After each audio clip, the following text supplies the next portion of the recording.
কিন্তু প্রোডাক্টের যে আপনি ধরবেন কোয়ালিটি বা প্রোডাক্টের লংজিভিটি যেমন হওয়ার কথা বা প্রোডাক্টটা কেমন, আমি অনেক দিন ইউজ করতেছি। আমার প্রায় 2020 সালের শেষের দিকে আমার সোয়ান ফোমের ম্যাট্রেক্সটা কেনা হয়েছিল। তো আমি যেটা দেখছি বা যেরকম পাইছি এইরকম, মানে আমি যেমন মানে এখন এইসব দেখতেছি বা আমার ম্যাট্রিক্সটা বানানো হচ্ছে, আমি এনে কোনো ডিফারেন্স ফিল করতে পারতেছি না। এটাই ভাই, আমরা সব সময় কাস্টমারকে বলে থাকি যে আমরা কোয়ালিটিকে গুরুত্ব দেওয়া কাজ করি। তবে কিছু কিছু অনলাইন প্ল্যাটফর্ম আছে উল্টাপাল্টা ইনফরমেশন দেয়, পাশাপাশি কাস্টমারকে ভুলভাল আপনাকে প্রোডাক্ট দিয়ে দেয়। যেমন আমি কিন্তু ভাইয়ের প্রোডাক্টে দিছি কি দেখেন, ভাইকে আমরা বোথ সাইডে ফেল দিছি। তো ভাইকে কিন্তু বুঝাইও দিছি যে বোথ সাইড ফেল দিলে প্রোডাক্টটা কিন্তু হ্যাভি হয়।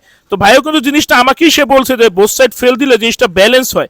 অনেকে আছে এক সাইডে একটা ফেল দিয়ে দেয় আর পুরোটাতে রিবন দিয়ে দেয়। এটা উনি একটা বাইং হাউসে আছে, উনি দক্ষ, অন্য বিষয়ে দক্ষ, এটা ওনার জেনারেল নলেজ থেকে এটা উনি করতে পারছে যে বোথ সাইডে ফেল দিলে জিনিসটা ব্যালেন্স হয়, লং টাইম রান করে।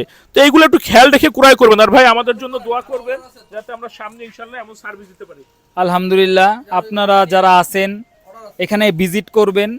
আপনারা কিনেন না কিনেন সেটা পরের কথা, আইসা ভিজিট করেন, জিনিসটা দেখেন, ইনশাল্লাহ আশা করি আপনাদের ভালো লাগবে।